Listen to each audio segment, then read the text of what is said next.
kelin qiz emas, qul. Aytilmaydigan qoida. Yo, aytiladi. Ochiqdan ochiq aytilar ekan. Men nechtasini guvoh Ya'ni bo'ldim. qulsiz deyilmaydi-da. Ha. Qog'ozga o'rab. Xizmatimiz. Xizmatchimiz deylik. Shunaqa ekan.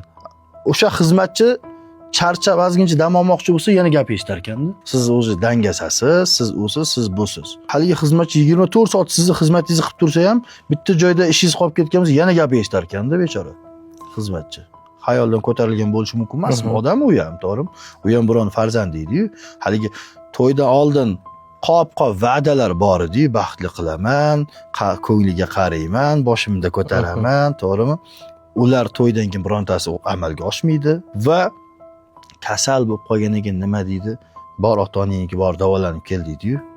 Nimaga desa, aytadiki, sani bizga xizmating kerak, men bu joyda hozir pulimiz yo'q edi-da, davolatishga deydi. Bor ota-onangga davolanib kelgin deydi. Farzandlarchi esa, farzandlarni olib ket, shu buvisini ko'rib keladi. Tangan ikkinchi tomondan ham javob berib ketaman-da. Erdan ayolga nisbatan hurmat va muhabbat yo'q. Delegalchik olingan deyishadi-yu. Qo'polroq qilib tushuntiryapman-da. Delegalchik uylanib qo'yganlar xo'jayin. O'shaning uchun ham. Gapsiz bo'lmasligi uchun. Ha, erkakning ayolga nisbatan muhabbati bo'lganda edi, ozgincha tomoq og'rib qolganda o'zi yugurib borib bo'lsa ham mashinasi bo'lmasa, dori olib kelib lechini qilgan bo'lardi. Yaxshi erkak sevsa, hurmat qiladi va himoya qiladi. Albatta.